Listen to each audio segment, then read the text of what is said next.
A report has come out from a notable Blue Jays reporter, Ben Nicholson Smith, that an Alek Manoah trade is not even unlikely, that it may even be imminent at this point. And it's a pretty shocking turn of events. It was expected that the Blue Jays would give him another chance and hang on to him and see what they got in Alek Manoah because he is a young, controllable arm and someone that could be a part of this future. But apparently, the divorce seems inevitable. So, we'll break that down and much more on this episode of Jays Digest.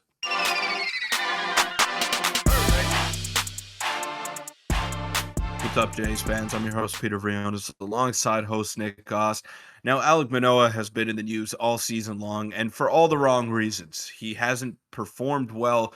He got sent down on a couple of occasions and didn't even report the second time. He was willing and ready to learn the first time he was sent to the Florida Complex League.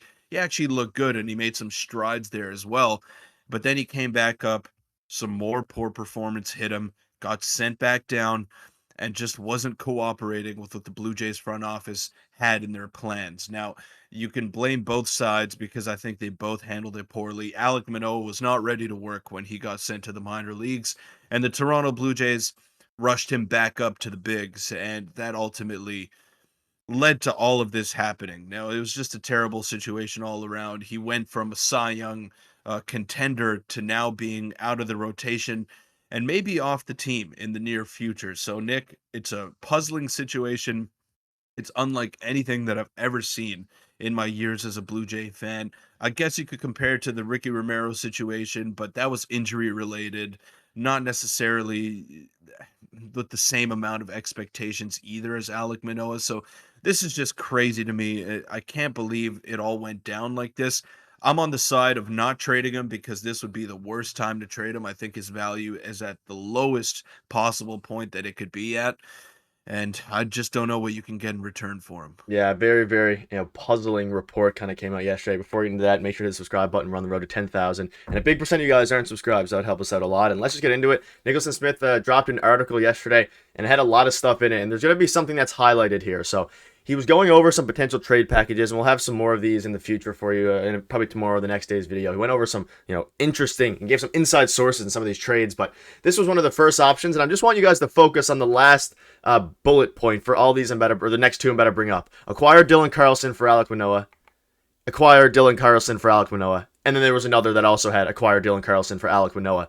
Peter, I guess the remedy here, or the thing that's the most notable, is that in 3 or 4 out of the 10 trade packages, he proposed the Blue Jays trade Alek Manoah for a platoon bat, and this was noticed on Twitter and it gained some traction. So everyone was kind of saying here, one thing I learned from that Ben Nicholson Smith piece is that he's way down on Alek Manoah. In multiple spots, he suggests trading him for a center fielder, in this case Dylan Carlson, and then moving that center fielder to a platoon role in left field. So it would be Alek Manoah for a short side of the platoon left field. And someone goes on to say that one wonders if people within the organization know that a divorce is inevitable. And I'm sure, and obviously we all know Ben Nicholson Smith has sources. He doesn't really just put stuff out in articles without some reason behind it. So Peter, a little bit weird that he keeps on bringing up Alek Manoah, and he's been on record being very, very low on Alek Manoah. People are saying through his podcast and things like that he thinks the Jays are very low on him. Seems like he might be on the way out, or at the very least being shopped by the Toronto Blue Jays. The thought of even trading Alek Manoah for a platoon bat would have been inconceivable just a year ago. But now it's a real possibility that the Blue Jays are facing. And I think Alek Manoah still has more value than being traded away for a platoon bat because starters that can eat up a lot of innings that are young and controllable, they don't come around very No. often. And Alek Manoah is a guy that I still think can be a part of this future.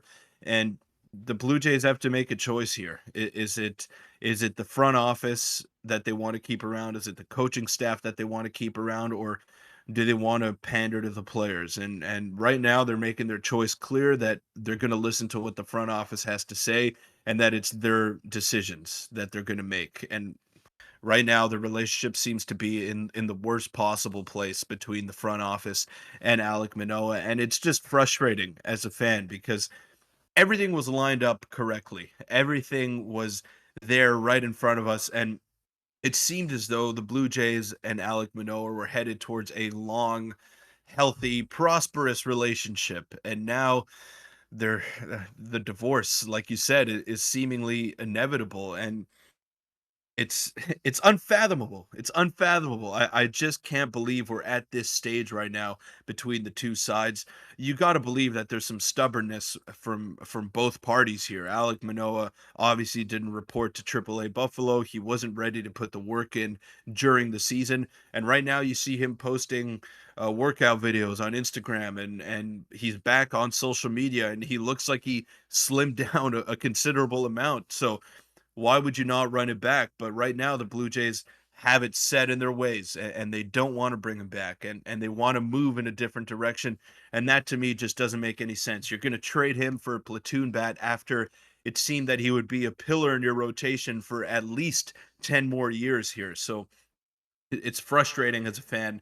It's frustrating as guys who cover the team here, Nick. And I don't want to see it happen, especially not for Dylan Carlson, who's another prospect that just hasn't panned out. He hasn't looked good, and he was set to be the center fielder of the future for the Cardinals. Now Lars Nootbaar is there, and Burleson, and they have a ton of options in the outfield to where Dylan Carlson is no longer even in their plans, and he's only 24 years old. So I'm not sure that's a guy I want to trade Alek Manoah for. Yeah, and the fans are kind of split regarding this. A lot of people in our comment section on Twitter are like, they're done with Manoah, they're done with his attitude or whatever came out. But then some people are like us, or like you, and I kind of agree with you. I think that Manoah needs to, you don't trade him when his value is low, regardless of what you think about him. And again, this is not confirmed. Obviously, he's not saying that they're going to trade him for Dylan Carlson or someone similar, but we've learned throughout the past, especially year, making videos and reading Ben Nicholson Smith stuff like this, is when he puts things in his articles, usually there's some merit behind it, especially when it's as obvious as this one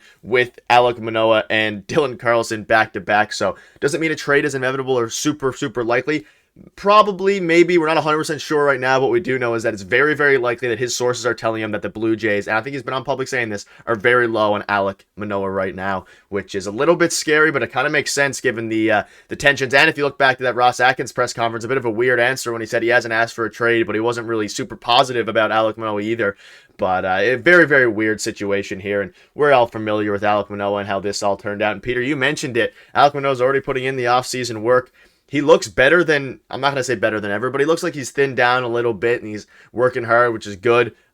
Does that affect the Blue Jays' thought of thinking if they're, convinced to trade him? I highly doubt it.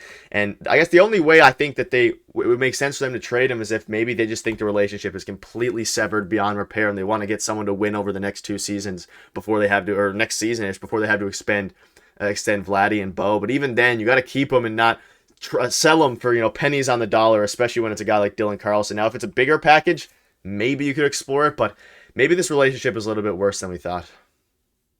Ross Atkins is trying to single-handedly dismantle this team with his own, I don't know. I don't even know how to put this. His ego is getting in the way of him doing his job properly. Now, we've really been on the Ross Atkins train in the past couple of years. He's made some shrewd moves. He's made the right moves, in my opinion. But right now, he's letting his ego get in the way. And he had a little spat with the player here. Obviously, it got blown up in the media because that's how things work in the modern day, in modern social media.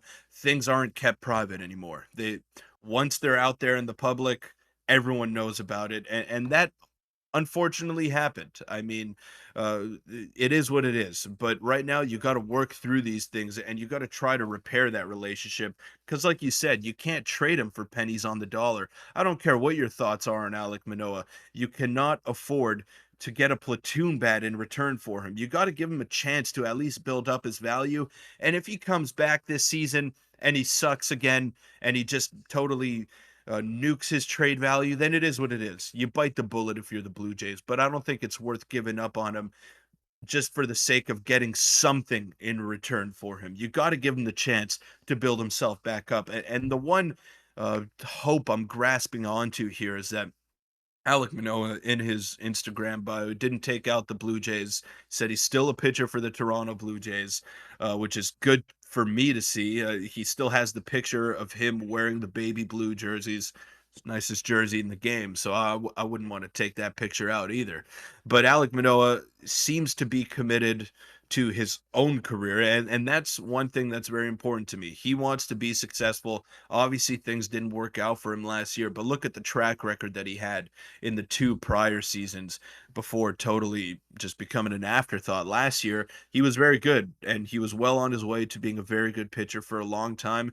And to give him up for a guy who hasn't had any success in the major leagues and Dylan Carlson, it would just be foolish in my opinion. And that's honestly my final straw with Ross Atkins if that were to happen. If that were to happen, if you were to trade Alek Manoah for virtually nothing, I would be at a loss for words. And that's not a guy that you can have running your organization, especially not when he lets his ego, his fragile ego, get in the way of him doing his job properly. It's just been a whirlwind of emotions so far in this offseason for the Blue Jays, and it's been terrible. It's been terrible to watch. There's no other way to put it. And let's hope that this is all just speculation on Ben Nicholson Smith's part, but we all know the Jays are probably shopping him to a degree, and it's a part of the year and time of the year where, rumors are going to start picking up, and Ben Nicholson Smith is going to be dropping little tidbits around. So stay tuned for that. But that'll wrap up the video. We'll cover some more of the trade packages and videos coming soon. He dropped some interesting notes on Cody Bellinger, which we'll have for you. But thank you guys for watching. If you want to check out our video from yesterday, click on the screen now. We'll see you tomorrow.